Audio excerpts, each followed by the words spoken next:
మొత్తం వ్యవస్థను కొండబెట్టుకున్నాం మనం. అగౌరవించడం కొన్ని కులాలని, కొన్ని వృత్తులని, కొందరు మనుషులని, అసలు సగం జాతి మొత్తం స్త్రీలని అవమానించామండి. క్షమాపణ కోరుతున్నానమ్మా మిమ్మల్ని.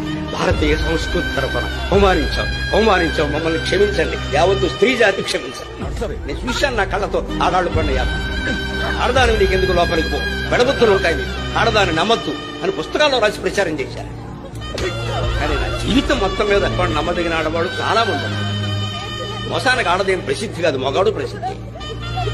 ఏడిపించుకుతున్నారే, జుట్టెట్టు కొట్టారే, ఆడపిల్లల కంటే చంపేసినంత పని చేశారే. అది నా జాతి చేసిందమ్మా, నా పండితులే చేశాను, నా గ్రంథాలే చేసి. నేను క్షమాపణ కోరుతున్నా, క్షమించకండి అమ్మా. సీతాదేవిని కూడా ఆక్షేపించిన దుర్మార్గుడు మగవాడేనమ్మా, ఆడదుగా. ఇన్ని అన్యాయాలు నిమ్న వర్గాల వారికి, బలహీన కులాల వారికి, స్త్రీలకి చేసేసి ఇవాళ మా మతంలో ఉండండి, మా మతంలో ఉండండి కాళ్ళెట్టుకుంటే ఎవడుంటాడండి? సరిగ్గా ఉంటే ఉంటారు అందరూ.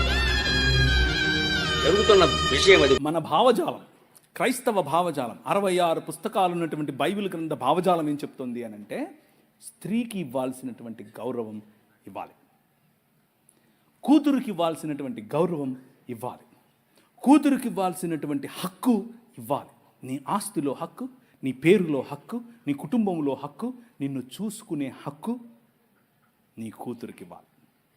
మిగిలిన ఏ గ్రంథాలు చెప్పలేదు. ఒకసారి నీ బైబిల్ ఎత్తండి. ఈ గ్రంథం, ఈ నల్లట్ట పుస్తకం ఈ దేశంలో స్త్రీకి ఆస్తి హక్కు తెచ్చింది. హల్లెలూయా! ఈ గ్రంథం, ఈ పుస్తకం ఈ దేశంలో స్త్రీకి చదువుకునే హక్కునిచ్చింది,